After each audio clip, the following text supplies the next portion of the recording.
Boa tarde, estamos aqui no segundo vídeo deste segundo semestre de 2022 para batermos o nosso papo usual. Daqui a pouco eu irei falar sobre a BlackRock, o grande conglomerado que, se quiser, abala o mundo financeiro de qualquer país. Antes disso, eu quero comentar que o Banco do Brasil acaba de lançar um seguro para celular, para laptops, etc. É uma notícia boa em parte, porque o bom mesmo seria o governo lançar um plano de extirpar os ladrões. Por exemplo, temos visto que os prejuízos decorrentes do roubo de fiação tem sido uma coisa absurda e que requer depois de quem foi roubado ser incutido em uma despesa enorme para recuperar o sistema dentro das normas, então, dos padrões exigidos pelas companhias elétricas, o que realmente onera muito o contribuinte. Então, ao invés de seguro contra roubo e outras coisas, eu preferiria o seguro General Lee, que é o único seguro que eu vejo que pode realmente extirpar os bandidos e fazer com que nos permita que nós, cidadãos comuns, saiamos da prisão das nossas casas, da nossa cerca de arame, dos nossos circuitos fechados de televisão e assim sucessivamente, dos nossos alarmes, né? E assim sucessivamente. Viva o General Lee! Então, depois desse aviso do Banco do Brasil, que por um lado é bom, por outro é muito triste. Nós temos a destacar no mercado acionário alguns papéis. A Vale do Rio Doce continua numa liderança sólida, uma liderança muito boa, digamos assim, em que pese a oscilação do preço do minério de ferro, ela continua com um custo que compensa muito bem essas oscilações. A Eletrobras, conforme vocês sabem, todos sabem, ela foi privatizada.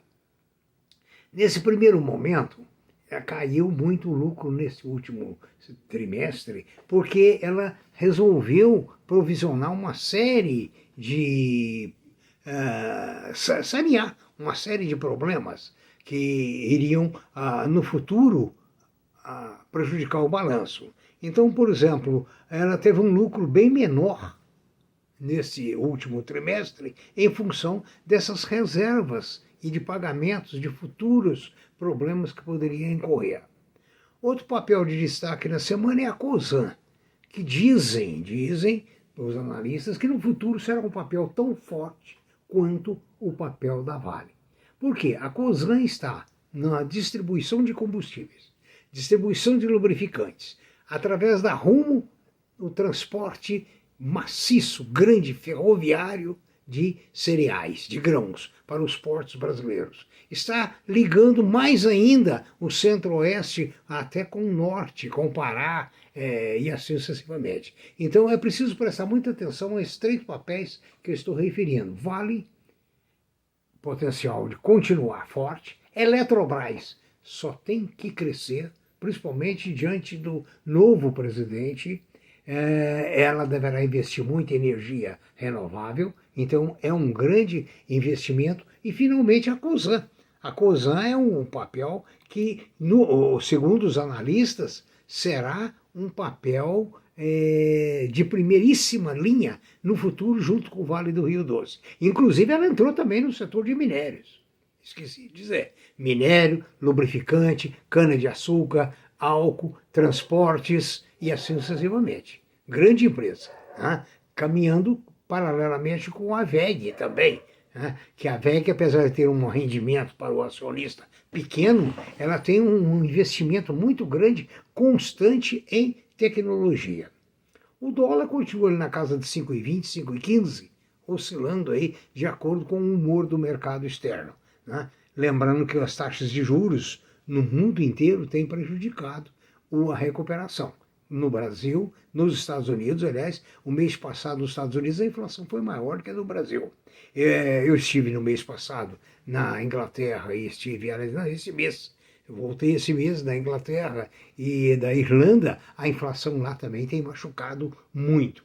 Não machuca tanto, porque lá o padrão de vida é muito alto, as pessoas têm boas reservas e bons salários.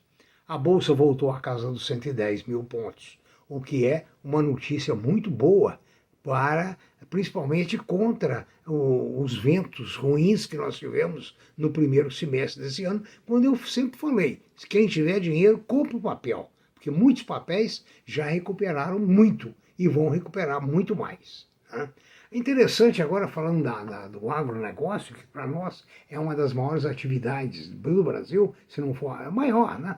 Hoje é o carro-chefe. Uma empresa australiana acabou de fazer uma plantadeira, desenvolveu uma plantadeira com 92 metros de largura. Imagina essa plantadeira puxada por um trator, por uma máquina especial que seja, quanto ela vai plantar a mais, diminuindo o custo do produto a ser vendido. Ou seja, a cada dia é preciso que o custo diminua. Né? É o que não vai acontecer com o problema que eu disse a vocês, tenho dito a vocês, da questão da mão de obra brasileira. Porque a mão de obra brasileira continuará sendo um problema. Por que continua sendo um problema? Ela não foi treinada. A mão de obra brasileira não foi preparada. Então, o resultado, ela, na realidade, vai continuar dependendo de Bolsa Família, Bolsa isso, Bolsa aquilo, por muitas décadas. Décadas, eu disse. Mais uns 40, 50 anos, até que a geração nova seja treinada.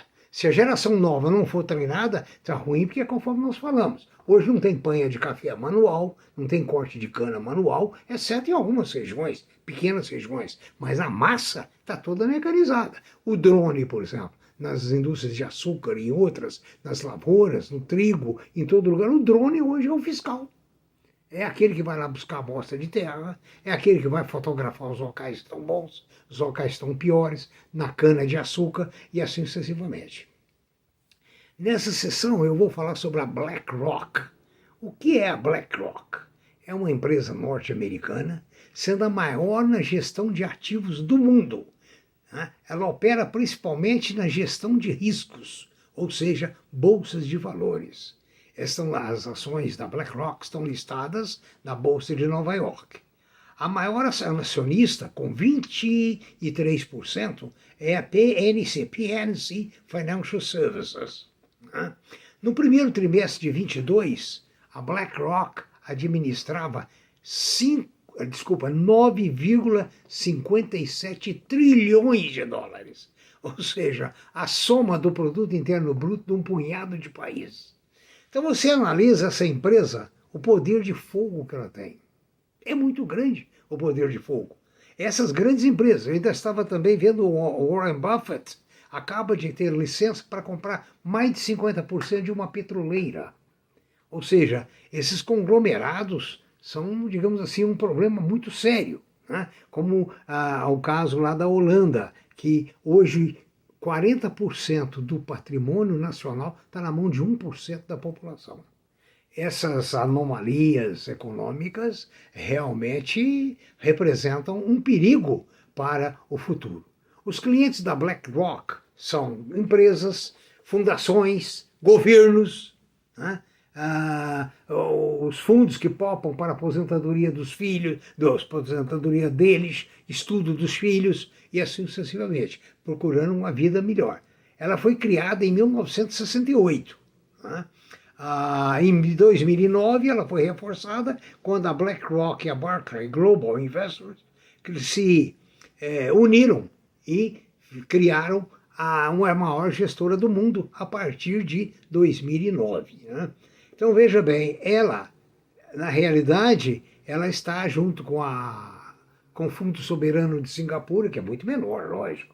O da Dinamarca também é muito menor. O Fundo Árabe e assim sucessivamente. Então vocês imaginem a responsabilidade desse fundo quando eles resolvem vender uma ação de um país, de uma empresa, ou comprar de uma empresa. Eles fazem com que a bolsa desses países tremam. Muito obrigado, tenham um bom dia e espero que eu tenha atendido com algumas informações bastante interessantes para orientar os seus investimentos, orientar o seu futuro, lembrando que nós todos dependemos, inclusive eu, né, da terceira idade de investimentos sólidos e bem feitos. E a época de fazer esses investimentos é quando você é criança.